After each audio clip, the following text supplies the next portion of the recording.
Hello students, welcome to Archana Miss lecture.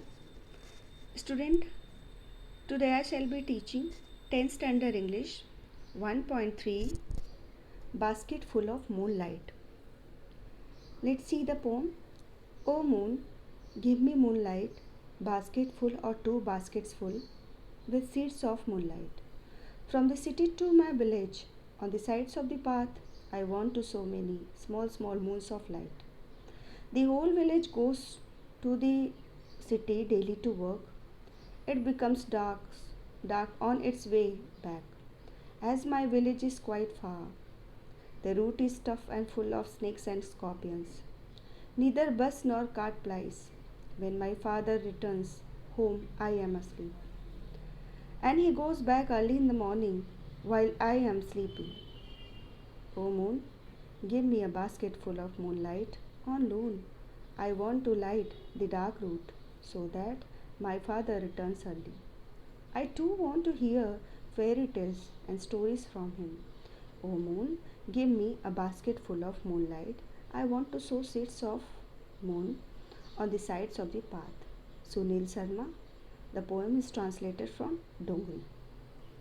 So, students, the poem is written by Sunil Sharma and is translated from Dongri. And the title of the poem is Basket Full of Moonlight. Basket full means टोकरी. टोकरी भर के क्या?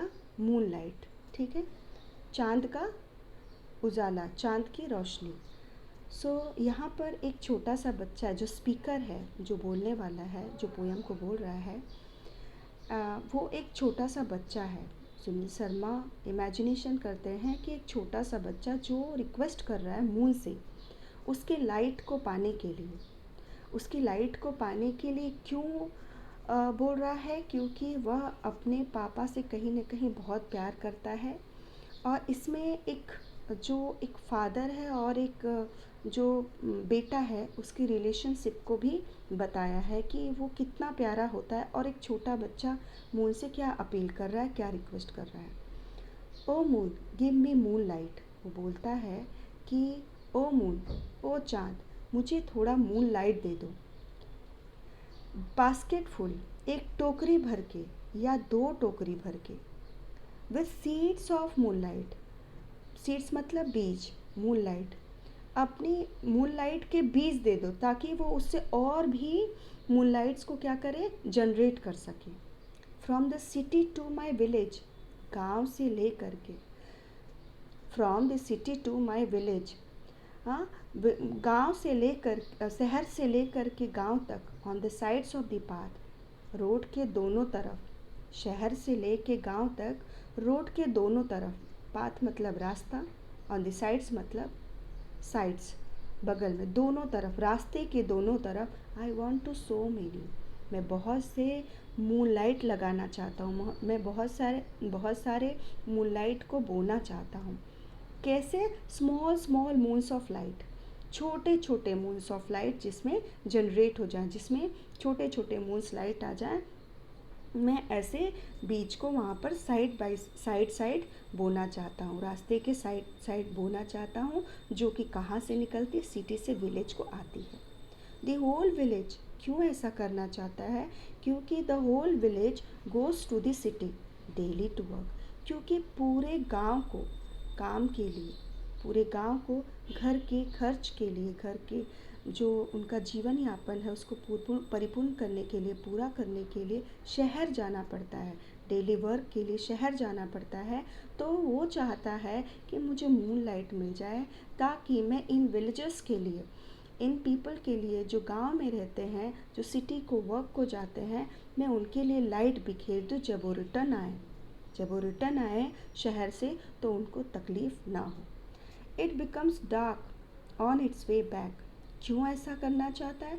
क्योंकि जब city से गांव की तरफ लोग काम करके लौटते हैं, डेली काम करके लौटते हैं, तो बहुत अंधेरा हो जाता है. इट बिकम्स डार्क मीन्स अंधेरा.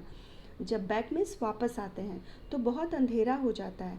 As my village is quite far. Quite मतलब बिल्कुल, फार मतलब दूर. क्योंकि मेरा जो गांव है बिल्कुल दूर है, शहर से दूर है। The route is tough and full of snakes and scorpion. और जो रास्ता है वो बहुत ही टफ है, बहुत ही ऊबड़ खाबड़ है, बहुत ही मतलब it's not so easy to go to city. और full of snakes and scorpions, और ये रास्ते में बहुत डेंजरस स्नेक्स, सांप और स्कॉर्पियंस मतलब बिच्छू भी भरे हुए हैं, जो कि रात को रास्ते में निकलते हैं। So it is very dangerous, it is not so easy to go to work and come to back to the village late night, okay, to the village. Neither bus nor cart plies, यहाँ पर ना बस चलती है और ना ही cart, cart जो जिस पे हम लोड के लिए गाड़ी, बैलगाड़ी बोलते हैं, यहाँ पर ना रन होती है। यहाँ प्लाइज मतलब चलना, ठीक है, प्लाइज मतलब चलना।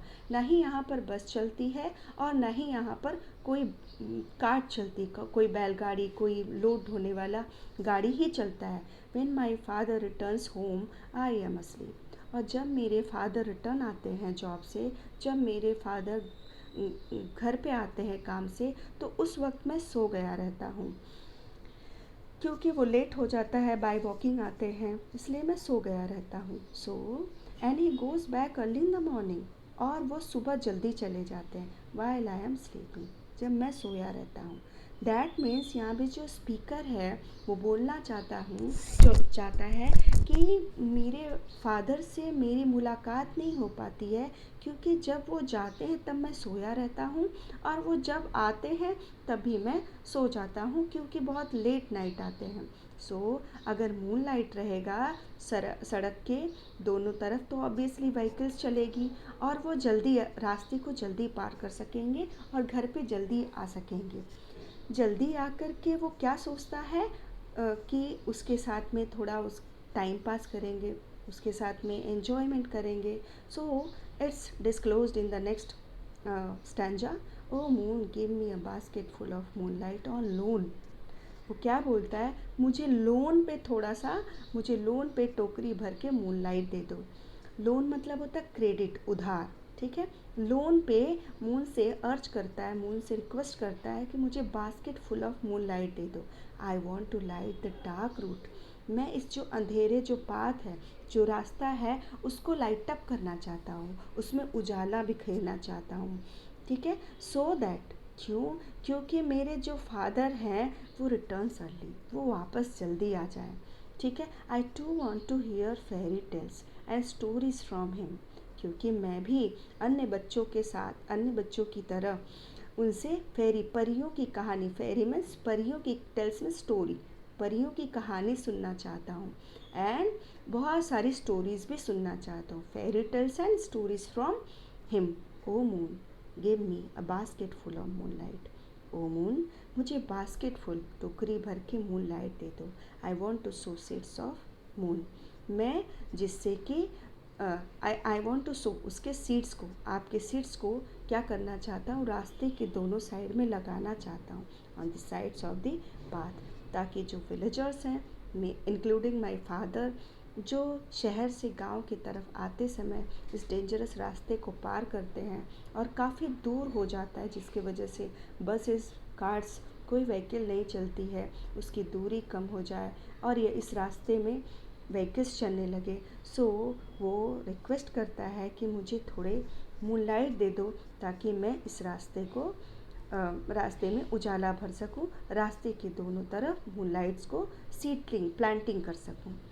Let's see explanation in English. Students, here the boy's father leaves early in the morning and returns late at night when the boy asleep. In this poem, the boy requests the moon to give him a basketful or two of moonlight seeds. Okay?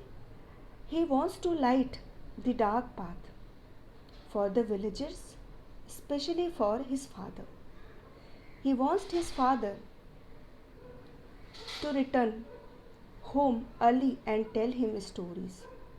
He wants to show the sides of moonlight along with path.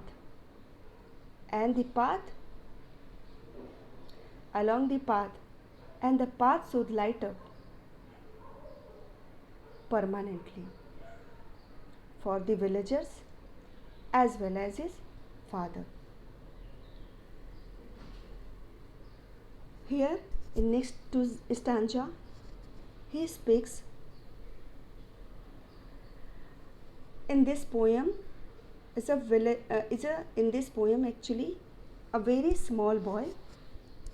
He again appeals, he again requests to the moon that he lives in a village and the people in the village go to the city to work daily, and the village far from the city. The route is long and dangerous. By the time the villagers return, it becomes dark. There are snakes and the scorpions. There are dangerous snakes and scorpions on the way. There is no bus or cart from the city to the village. People have to walk to and fro the city.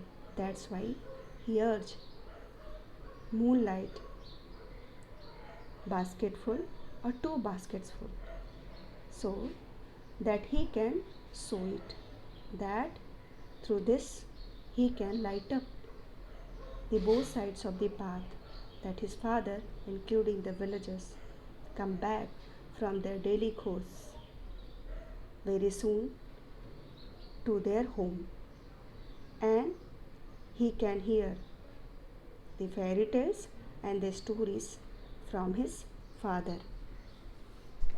So students, this is all about the poem. Let's see poetic device of the poem. We have some figure of speech in this poem. Student, see the first stanza, basketful or two basketful. This line indicates alliteration figure of speech. Alliteration. Why? Because you can see B sound, and B sound has been repeated twice in this line. That's why this is alliteration. Students, next see small moonlight. Here small moonlight of light. Small word has been repeated twice in this sentence. So this is repetition. REPETITION. Repetition. Okay. Let's see. Next, is there any figure of speech? Snakes and scorpion. Here in this line, snakes and scorpions.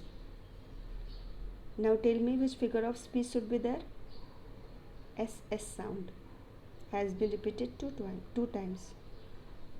So this is again which figure of speech? This is alliteration. Neither bus nor cart plies. This is again N sound. Neither and nor N has been repeated in this line. That's why this is alliteration. See the next line. So we have again one more figure of speech. Here you can see dark and here light.